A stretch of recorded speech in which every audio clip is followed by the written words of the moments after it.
નમસ્તે મિત્રો, રોની રેસીપી બ્લોગમાં સ્વાગત છે તમારું। આજે આપણે તમે કોઈ દિવસ નહીં ખાધી હોય એવી રેસીપી બનાવીશું, ચીકુમાંથી બનાવીશું।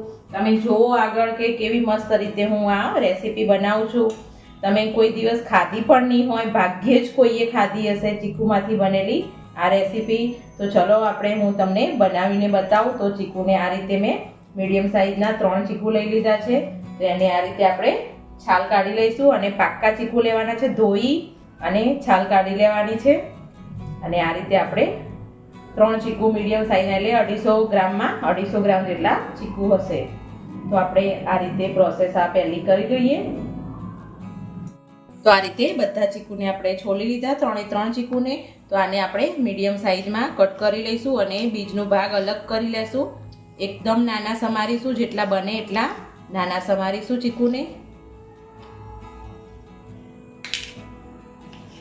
અને આ રીતે બધા ચીકુને નાના સમારી લેશું। આ રેસીપી તમે મિત્રો ભાગ્યે જ કોઈએ ખાધી હશે। જેને પણ ખાધી હોય મારો વિડીયો જોવે એ કમેન્ટમાં મને ચોક્કસથી કહેજો। અને ઉનાળાની સિઝનમાં મસ્ત એવા આ રીતના ચીકુ આવે છે, તો એનો ટેસ્ટ પણ સરસ આવે છે આ ચીકુનો। બિન સિઝનના ચીકુની મજા નથી આવતી અને એકદમ મોટી સાઈઝના અત્યારે ઉનાળામાં અવેલેબલ હોય છે।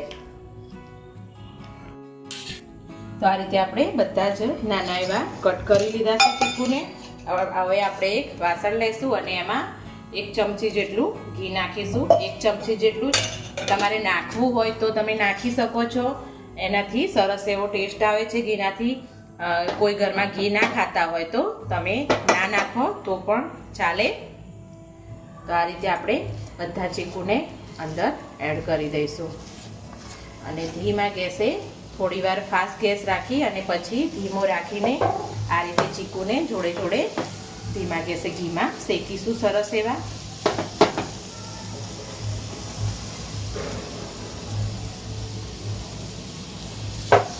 અને જોડે જોડે આ રીતે મેશ પણ કરતા જઈશું।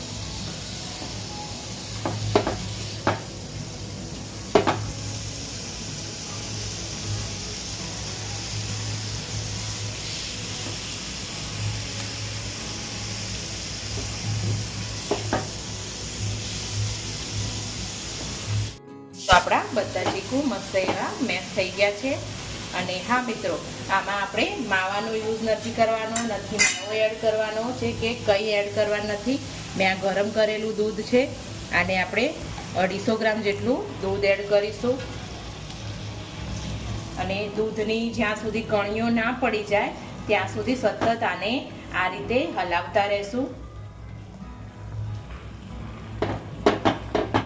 જો આપણે જે ચીકુમાં દૂધ નાખ્યું હતું એની મસ્ત એવી અંદર કણીઓ પડી ગઈ છે, માવા જેવું, જાણે આપણે માવો નાખ્યો હોય ને એ રીતનું થઈ ગયું છે આપણું।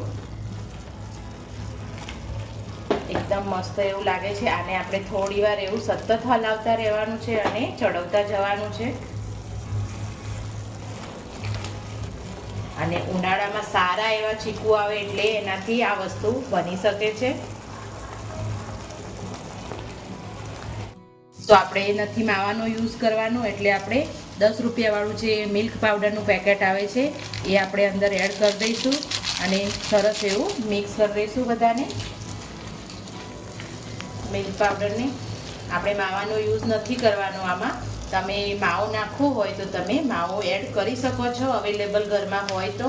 ના હોય તો તમારે ઘરમાં આ રીતે મિલ્ક પાવડરનું 10 રૂપિયાવાળું જે પેકેટ આવે છે એનો યુઝ કરીને પણ આ વસ્તુ બનાવી શકો છો। હવે આને આપણે થોડું એવું એનું દૂધ ને પાણી ને બધું વળે એ બધું આપણે બાળી લેશું અને હલાવતા રહેશું જોડે જોડે પણ। આમ તો ચીકુમાં થોડું ગળપણ હોય છે, પણ આપણે સાકર લઈ લીધી છે, મેં દળેલી સાકર લીધી છે। તો આને એક નાની વાડકી જેટલી એડ કરી દઈશું અને મિક્સ કરી દઈશું। બધી જ વસ્તુ આપણે આમાં હેલ્ધી વસ્તુનો જ ઉપયોગ કર્યો છે, કોઈ જ ખાંડનો પણ ઉપયોગ નથી કર્યો। એમાં પણ આપણે સાકરનો યુઝ કર્યો છે। તો આ રીતે સાકરનું ખાંડનું પાણી વળે ત્યાં સુધી આપણે સતત હલાવતા રહીશું અને આ બેટરને થોડું ઘટ્ટ કરીશું। તો હવે આપણો મસ્ત એવું થઈ ગયું છે હલવા ટાઈપનું એનું સ્ટ્રક્ચર। અને મસ્ત એવું એને ઘી પણ આજુબાજુમાંથી છોડી દીધું છે. તો આપણું આ પ્રોસેસ અહીંયા આપણે પતાવી દઈશું અને સરસ એવો ટેસ્ટ આવે છે. અને તમને થોડું એવું લાગતું હશે કે ઢીલું છે, પણ ઠંડુ થશે એટલે થોડું થીક થઈ જશે અને મસ્ત એવું દાણેદાર એકદમ થયું છે. તો આપણે એક બાઉલમાં આ રીતે કાઢી લેશું.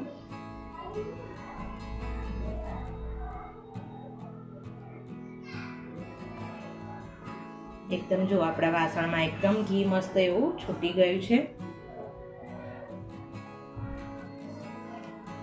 અને એકવાર તમે પણ ઘરે જરૂરથી ટ્રાય કરજો.